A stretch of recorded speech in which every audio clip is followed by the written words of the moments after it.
Welcome back to Boilers and Beyond. I'm Jordan Jones. It's that time of year again. Purdue basketball begins practice this week ahead of one of the most anticipated seasons in program history. Today, I'll discuss some of my biggest questions about this team that ideally get answered in preseason practice. Excitement is at an all-time high around this program. Let's dive on in. If you don't already, be sure to follow the show on Twitter at Boilers Beyond. We will be talking about Purdue basketball all season long there. You're going to want to come join the conversation because there is going to be so much to talk about. Do it there. Always feel free to send in questions. Do it there on Twitter. Email the show, boilersandbeyondpod@gmail.com, and subscribe wherever you get your podcasts so that you don't miss a thing as we talk about the Boilermakers throughout the 2025-26 season. Preseason practice gets going here tomorrow as I record this, maybe today as you're listening. Maybe it's already underway as you're listening. On Wednesday, September 24th, it gets going. 1 month before exhibition play begins on Friday, October 24th, with a big-time showdown at Kentucky. It's a really nice challenge for Purdue. Kentucky fans are going to be rabidly eager for hoops to start. That is a passionate fan base, as passionate as it gets. That is a fan base that's really excited about the direction of its basketball program and equally as apathetic about its football program, to where they're going to be really charged up for the first sight of the Big Blue on the court. I will do my obligatory reminder here that that game doesn't count, that that's an exhibition game that does not count, because no matter how that game goes, the reactions are going to be flying left and right. Purdue gets UIndy for a second exhibition on Wednesday, October 29th. The following Tuesday, it all begins. November 4th, Purdue versus Evansville to tip off the season. So as we sit here, we're 6 weeks away, give or take. I think exactly 6 weeks away. 8:20 p.m. on September 23rd. 6 weeks from now, Purdue will be playing Evansville. This is one of the most highly anticipated seasons in Purdue history. It's not the only one in recent memory. It feels like we've been saying this every other year now because excitement was really high 4 years ago when Jaden Ivey came back for his sophomore year, when Travion Williams came back for his senior year, along with Eric Hunter and Sasha Stefanovic. And is Aaron Wheeler still there for that year? I don't think so. That team had a lot of excitement, and it delivered a mixed bag. Some good, some bad. Probably ultimately left a lot of fans underwhelmed, and fairly so, although that season did have some highlights. It certainly is impossible to match the excitement entering 2 seasons ago when Zach Edey returned for his senior year and Braden Smith and Fletcher Lawyer became sophomores, and Purdue delivered, getting all the way to the national championship game, and Zach Edey becoming the greatest player in Purdue history to pretty much an inarguable level. That season was really something, and now Purdue will be hoping to do all of that and then some this year as it looks to win the program's first national title. I don't think there's a whole lot to take from these previous years where the expectations were sky high, because every season is different, and this one's no exception, even though Purdue has a lot of returners. And that's, as I dive into the biggest questions here, it's worth noting that there may be no program in the country that has as few of questions entering this season as Purdue does. This is a really veteran roster. You look at the fact that Purdue returns 3 guys who have started every game together for the last 2 years. Fletcher Lawyer and Braden Smith have started every game together for the last 3 seasons. They've been with Trey Kaufman-Renn for the last 3 years. That continuity from those 3 is unbelievable. C.J. Cox and Jakari Harris return. To steal a football term, the returning production is sky high. Oscar Clough comes in as one of the most known commodity transfers in the country. Now, sure, you don't know exactly how he's going to jump from the mid-major level to the power conference level. There's a lot known about him. And yes, there are questions, but in an era where over the past 5 years or so, the super seniors, the 5th and 6th year guys have really defined this sport, those guys are no longer around. And it's now Purdue who kind of benefits here, having the ultimate veteran roster coming into this season. In terms of questions here, the front court situation and rotation is probably my biggest question coming into this year. The front court in and of itself is not a huge question. Trey Kaufman-Renn returns as a fringe All-American. He was a first-team All-Big Ten guy last year. He's really good. We know that. We know what he's capable of. But he gets a little more help this year because there was none of it last year. Oscar Clough transfers in as one of the most desired players on the open market from last offseason. He can really rebound. He helps Purdue in what was probably Purdue's biggest weakness last year. That was rebounding. Purdue really struggled on the glass. Purdue didn't rebound offensively particularly well, and defensive rebounding gave teams opportunities to beat Purdue, and it got exposed at times. Clough comes in to really help shore that up and help turn one of Purdue's biggest weaknesses, probably Purdue's biggest weakness, into a strength, into a real strength for Purdue. Daniel Jacobson's back. Game 2 last year, like minute 2, really early on, he broke his leg. And that medical red shirt should get approved. It'll come on the back end. So you'll hear him introduced as a sophomore this year. I would be shocked if he didn't get that medical red shirt down the line if it comes to that. But he's going to be a big contributor here. He can really block shots. He's a tall, long rim protector who can really bring value defensively. Offensively, we'll see where he's at. You know, is he comfortable with the ball in the post, making post moves? Is he capable of stretching the floor and knocking down threes at 7'3", 7'4"? That changes things. In those three, though, you have a pretty nice core. That is going to get you a ton of minutes. I think Trey Kaufman-Renn's going to play the 4 almost exclusively. You're going to see the other two, Clough and Jacobson, split minutes at the 5. You can absolutely go with Trey Kaufman-Renn as a small ball 5. You saw Purdue have great success doing that last year on offense. It brings some challenges defensively, but you know, my question here for the front court is, what does Purdue do for those minutes where someone else gets into the front court?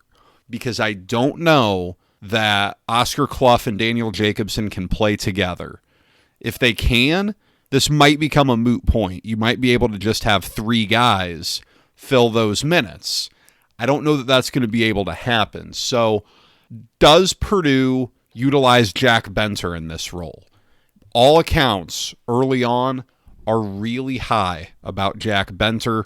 He's a hard guy to keep off the floor. He can really shoot it. He's a flamethrower from out there. He developed a big-time reputation in high school, and that's only continued through his redshirt year. Coming into this season, he's going to be battling Liam Murphy for those minutes, the North Florida transfer. Another guy, man, he shot really well on really high volume at North Florida, was kind of all everything for them. He can fill it up. He can shoot it from outside. Which one of those guys brings you more value? Is one of them a markedly better shooter than the other? I doubt that, but you never know. I'm very curious to see where this all goes for Purdue, though. It's difficult to envision them both getting minutes this year. It really is, and it's possible we see a world where Purdue brought in Liam Murphy and he doesn't get much run at all. That's kind of where Purdue is on this team because the backcourt is really full. These guys both are on the smaller end for a 4. These guys aren't going to be like Caleb First playing the 4 alongside Travion Williams and Zach Edey a few years ago. It's going to look different than that. But from an offensive perspective, this should be just a terrific lineup. And when you bring those guys on, you're following the traditional Purdue blueprint, so to speak, of surrounding a big guy who's really skilled, presumably having Clough or Trey Kaufman-Renn in there, with 4 guys who are all knockdown shooters. That rotation, question number 1, just what does that look like? What does the rotation look like? What does the minute split between Clough and Jacobson look like? Kaufman-Renn, does he play the 5 at all? Who plays the 4 when Trey Kaufman-Renn is not at the 4, if he's either at the 5 or getting some rest?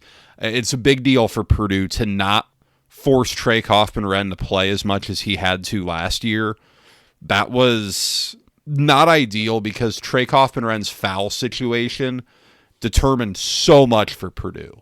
I was talking to a friend of mine this morning, got coffee with him, who played at Michigan and watches a ton of Big Ten basketball, and we were talking about that Purdue-Michigan game in Ann Arbor last year, and just when Trey Kaufman-Renn fouled out of that it felt like the game was over, that it just felt like there was no way Purdue could win a game against a good team without him on the floor. That's a big deal for Purdue to avoid here this season, and it has more depth in the front court to help combat that. Moving to the backcourt, Omer Mayer is just a fascinating situation here because he's a really talented player. He is one of the most highly regarded prospects that Matt Painter has brought in over the past 20 years. There are some questions here. Where does he slot in? Because he's remarkably skilled. He is a point guard by nature. He can really pass it. He's a really talented all-around offensive player. But Purdue has the best point guard in the country right now in Braden Smith. Where do the minutes come from for Omer Mayer? No question. When Braden Smith's off the floor, Mayer's going to be your point guard. He's going to play those minutes. And likewise with Trey Kaufman-Renn, Braden Smith, perfect world here, you're not running him dry as much as you did last year. He performed really well still. I mean, he was an All-American, first-team All-American last year. But in games of consequence, he was playing all 40 for Purdue. It didn't seem to catch up with him much last season, but you'd like to avoid that. You'd like to get him some rest. I think that can help his shooting percentages. I think it can help him limit turnovers. I think it can really help Purdue overall. So Mayer will get some time there at point guard. And from what I've seen, college basketball is much different than the European game when he played professionally over in Israel. But I think he can run a lot of the same ball screen stuff that Braden Smith does. He may not be as proficient and as, for lack of a better term, elite at it as Braden Smith, but I think you can do a lot with him there. But where does he get other minutes? Because you're still playing Braden Smith a ton. When I talk about getting Braden Smith a rest, we're not talking sitting him for 8 minutes a half. No. He's playing a lot. He's still playing, pushing 30 to 35 minutes, is 35 in games that matter. You'd like for that season average to come down closer to like 32, getting him some real rest in games that are decided. But when you look at the situation, Braden Smith and Fletcher Loyer are an elite duo. Those guys are playing a ton. Fletcher Loyer played 30 minutes a game last year. Maybe that drops ever so slightly, but he's one of the best shooters in the nation. He's a really good all-around offensive player. He gets to the free throw line fairly well. He's developed that more than folks want to give him credit for. He's a great decoy. He's someone the defense has to pay attention to. It can't help off of him, and that helps you in your post game. That helps you in your pick and roll game. It really helps you all around having him on the floor. CJ Cox and Jakari Harris, there's so much good buzz on both of them. I think the jump for them, there will be a jump this season. They will get better this year. They will be more efficient this year. They will look more comfortable this year. But that jump in productivity, that's going to come next season. That's going to come when Braden Smith and Fletcher Lawyer are gone. And you're sort of starting fresh with those two as your bread and butter in the backcourt, along with Omer Mayer. There's so much to like about those two, though. Defense and ball handling, areas where they can really help the team. And those are areas where those two helped Purdue a lot last year, because Purdue had a couple guys in the rotation that played into that backcourt-ish wing mix that couldn't handle the ball, and you saw those two start to play over them because they could handle the ball. Shooting, they're both capable shooters. Jakari Harris got off to a really slow start, finished strong. CJ Cox showed a little bit of that gamer in him where, like the old 2K games, someone had the microwave tag. Nothing embodied that more than what he did against Alabama and Mackey Arena when he hit those 3 straight threes. He just has a little bit of that in him. So where does Omer Mayer slot in? It's a great question. It's a great problem to have. It really is. I think you are looking at some redshirt decisions here. I left Raleigh Burgess out of that front court mix because I think it makes all the sense in the world for him to redshirt. He dealt with injuries last year badly. He broke his leg, I believe, had a serious injury in high school that cost him a lot of time. And then last season, he hurt his foot or ankle in January and played through it the rest of the season, but wasn't quite the same after. He had surgery this summer. There are limited minutes available for him. I mean, you would be playing extremely limited minutes at the 4 spot. Is it worth it? I don't know. I don't know. I have a feeling there's a red shirt coming for him. And then with Antoine West, a guy who's gotten great early reviews, there's no room for him. I just don't see where there's room for him to get minutes. Now, if you're good enough, you're going to play, right? I mean, this is 101 stuff here. But, boy, it's interesting. It's really interesting. I don't know. I don't know. My hunch is that he and Burgess both redshirt, but this is a deep backcourt for Antoine West to break into. We'll see. But yeah, Omer Mayer, back to where I was coming from, those minutes, how that all breaks down, fascinated to see that. And I guess my next question, is this a legitimate top 3, top 1 team in the country? I think it is. And that's my expectation. That's my anticipation coming into the season. I think Purdue is legitimately that good. I think Purdue is legitimately a team that can compete for the national title.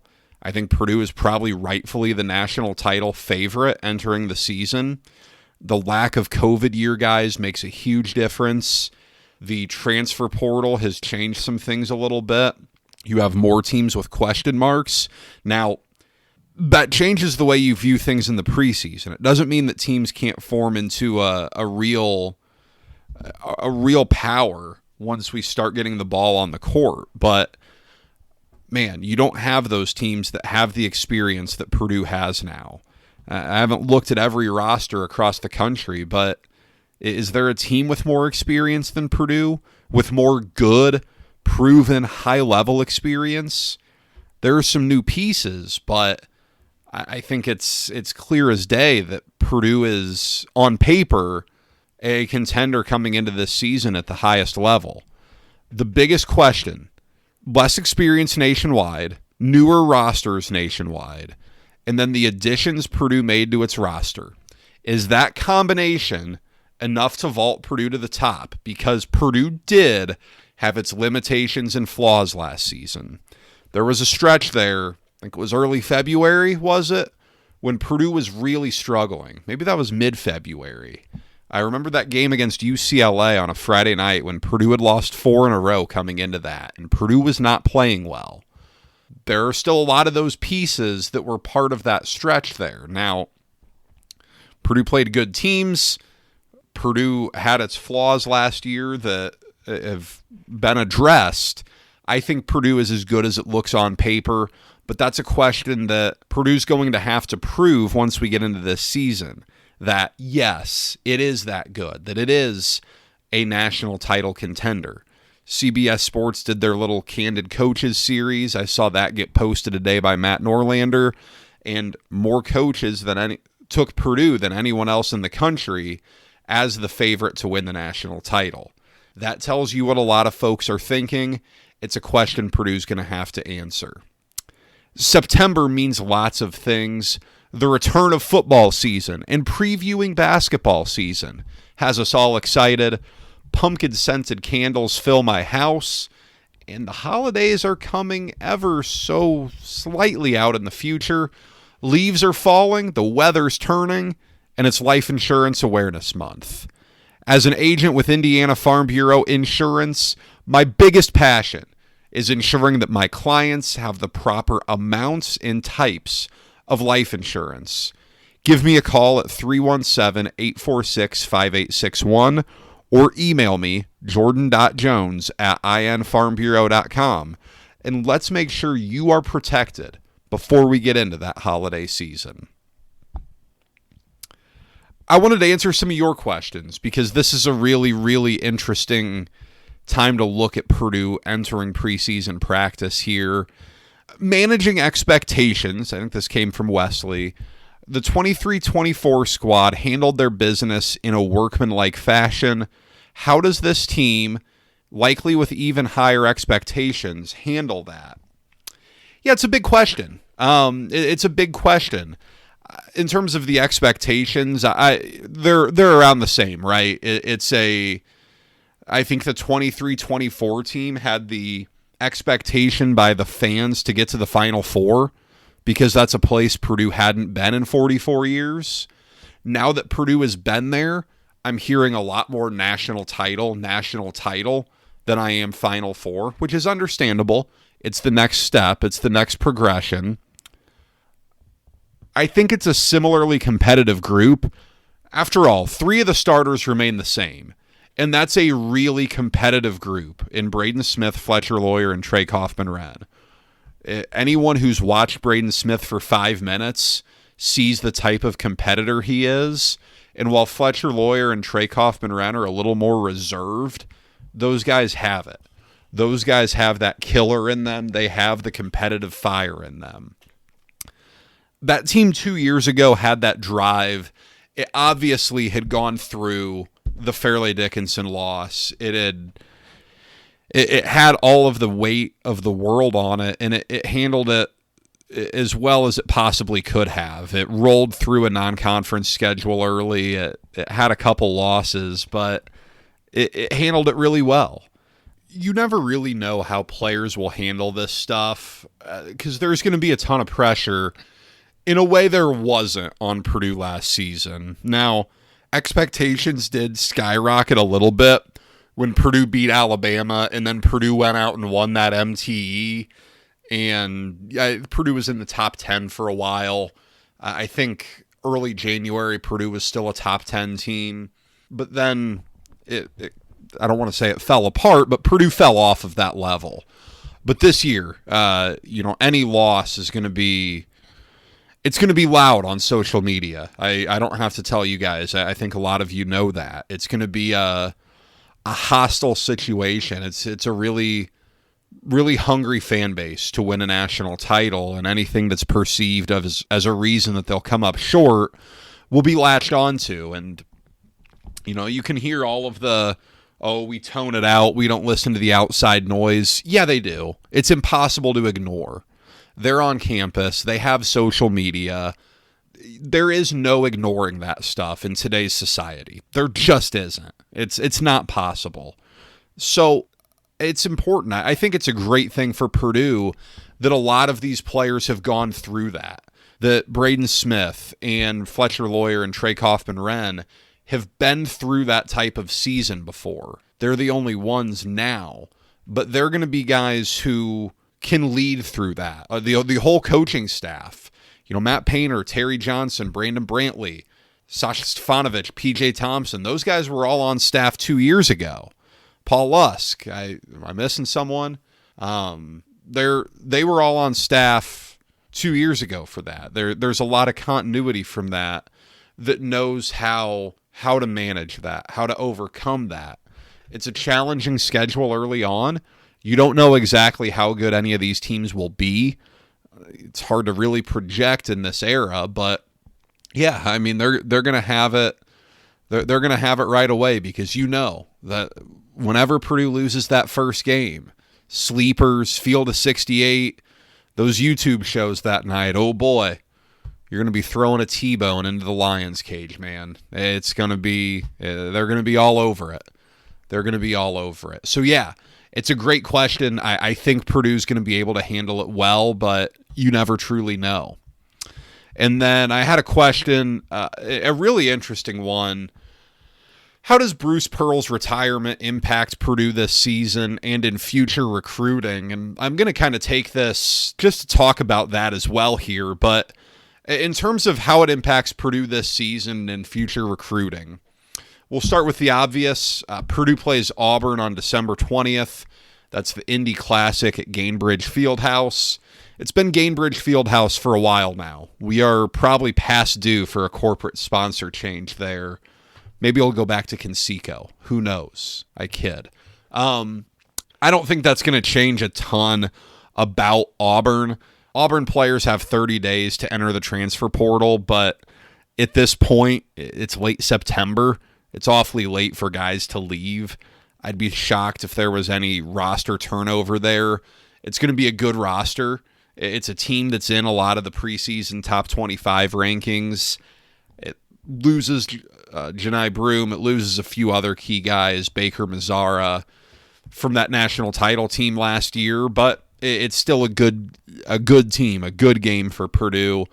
Stephen Pearl's running the show there. Bruce kind of set that up for his son.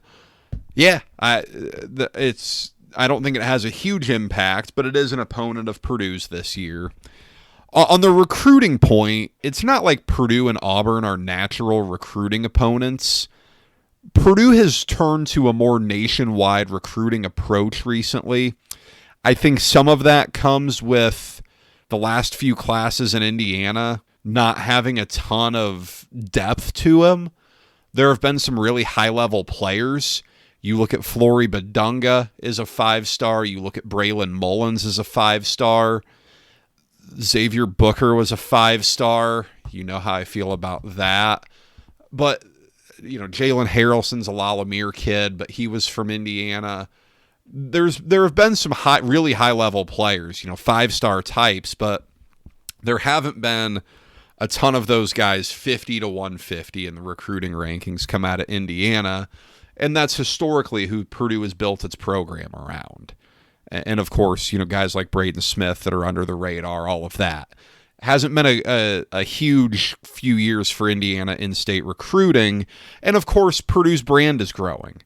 After a Final Four appearance, after a decade of really high-level sustained success, Purdue's brand is growing. So Purdue naturally is able to recruit a wider base.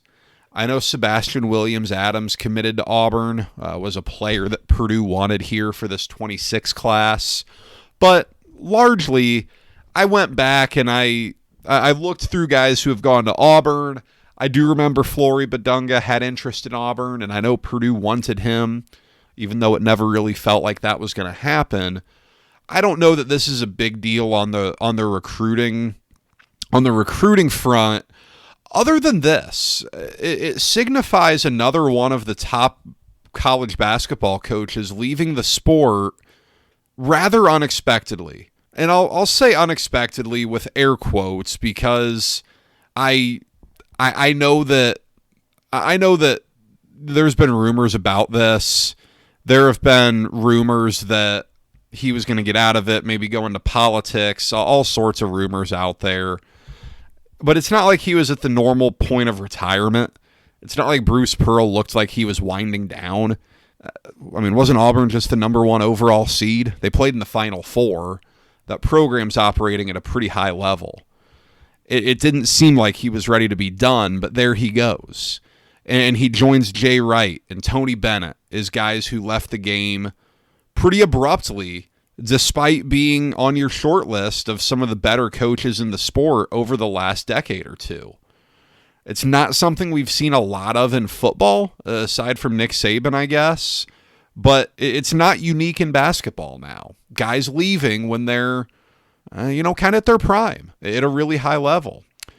And it raises where Matt Painter is in the sport a little bit. There aren't many more accomplished coaches in the sport that are still active than Matt Painter. And he's 55 years old. He's still fairly young, but not many coaches have more longevity with the accomplishment that he does.